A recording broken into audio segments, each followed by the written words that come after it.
สวัสดีค่ะพ่อแม่พี่น้องสวัสดีFCทุกท่านเนาะค่ะ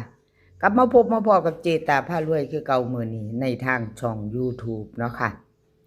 คลิปนี้เจตาก็จะวางแนวทางของลาวพัฒนาจะเป็นของวันที่13เป็นวันศุกร์เนาะค่ะ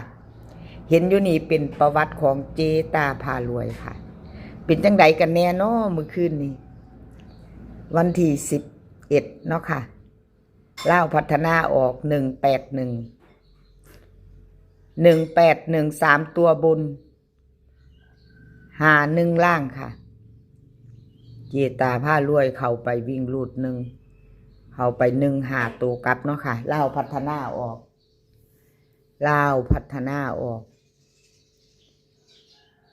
51ของเจตาออกตัวกลับค่ะ15เอามีไผใดไผตามเจตาบ่เนาะคันไผใดก็ดีใจนำเนาะค่ะพี่น้องของเจตาเดินแล้วมาแล้วเด้อค่ะ FC เจตาพารวยมาแล้วเบิ่งประวัติจักหน่อยค่ะวันที่6เข้าไป62เนาะพี่น้อง2 งวดติดของเจตาวันที่6แล้วก็มาวันที่11เนาะค่ะ2 งวดติดค่ะเจตาพารวยใครจะตามตัวมาแล้วค่ะแนวทางใหม่เป็นวันศุกร์เนาะเจตาลงให้ก่อนมือหนึ่งใครจะตามเตรียมแคปหน้าจอค่ะเตรียมแคปหน้าจอไปวันที่13เป็นวันศุกร์ไผได้ก็ดีใจน้ำยั่งบ่ทันใดมากค่ะพี่น้อง FC ของเจตา2 งวดติดแล้วไผจะตามต่อมาไปกับเจตามารับชมรับฟังไปน้ำกันพิจารณาแนวทางใหม่เนาะค่ะเจตาพารวยลาวพัฒนาวิ่งรูดค่ะวิ่งรูด2 กับ 8 2 กับ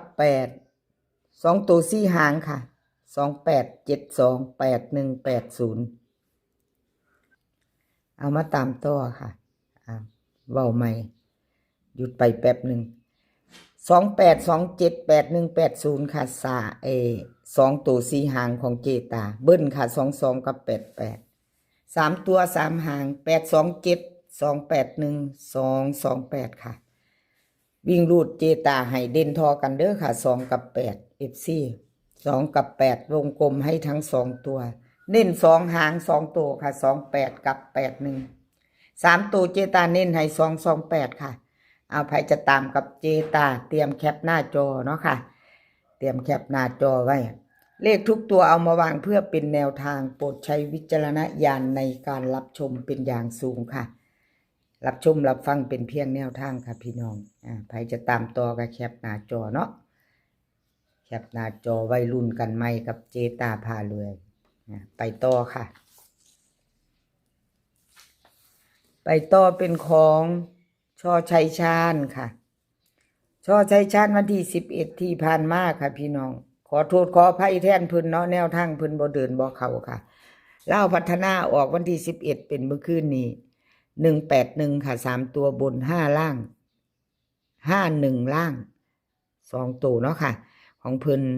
วิ่งรูดบ่เดินบ่มาเนาะค่ะ2ตัวบ่เข้ามาเบิ่งประวัติของช่อชัยชาญหลุดทั้ง2 งวดค่ะวันที่6ก็หลุดเนาะหลุดแล้วหลุดเลยค่ะบ่มีกักช่องเจตาให้ความมั่นใจกับ FC 2 งวดเจตาไก่เบิ่ง2 งวดหลุดคือหลุดเข้าคือเข้าค่ะโอ้ยมาต่อค่ะ FC ช่อชัยชาญค่ะ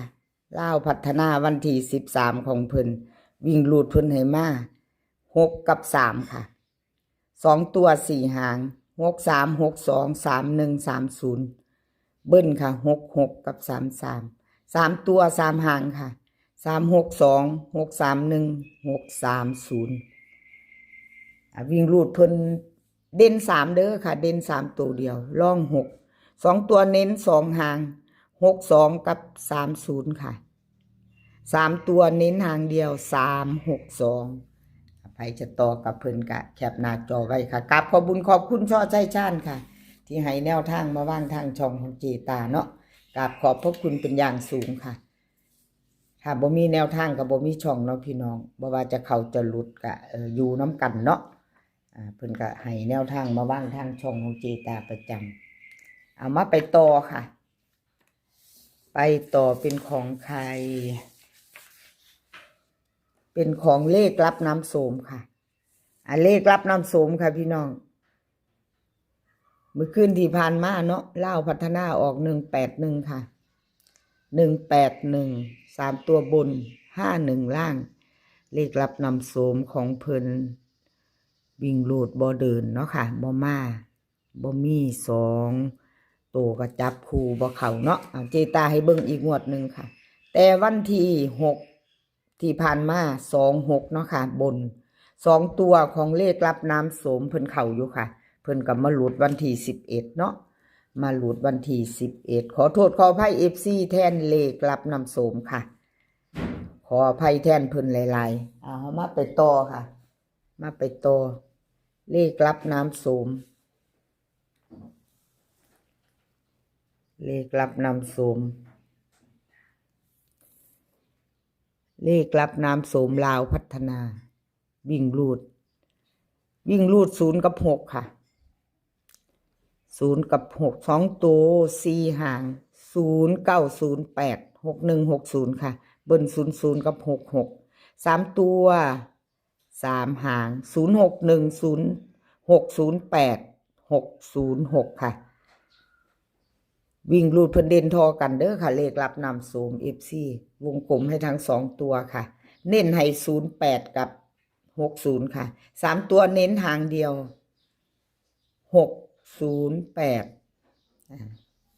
ใครจะตามต่อกะแคปหน้าจอเนาะค่ะแคปหน้าจอไว้ใครจะไปต่อกับเลขรับน้ำโสมเนาะค่ะกราบขอบคุณเลขรับน้ำโสมหลายๆค่ะที่ให้แนวทางมาวางทางช่องเนาะกราบขอบพระคุณเป็นอย่างสูงค่ะใครจะตามก็เพิ่นวันที่13เป็นวันศุกร์เนาะค่ะพี่น้องเจตาลงให้ก่อนมือหนึ่งค่ะลงให้ก่อน1วัน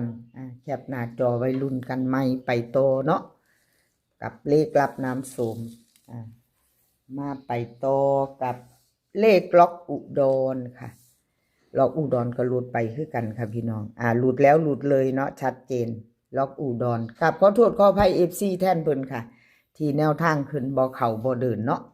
ล็อกอุดรเล่าพัฒนาออก181ค่ะ3ตัวบน51ล่างของเพิ่นลดไปเนาะค่ะพี่น้องวันที่6เขาไปวิ่งรูดตัวหนึ่งอยู่ค่ะเขาไป6เนาะหลุดแล้วหลุดเลยแนวทางใหม่มาแล้วค่ะพี่น้องกราบขอบคุณเลขล็อกอุดรเนาะค่ะที่ให้แนวทางมาวางทางช่องของเจตาเนาะค่ะกราบขอบพระคุณเป็นอย่างสูง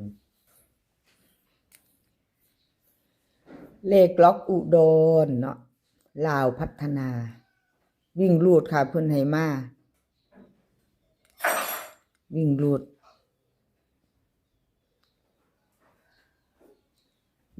ล็อกอุดรให้มา2กับ5ค่ะ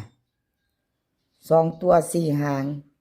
2 5 2 6 5 1 5 0เบิ้ล2หางค่ะ2 2กับ5 5 3ตัว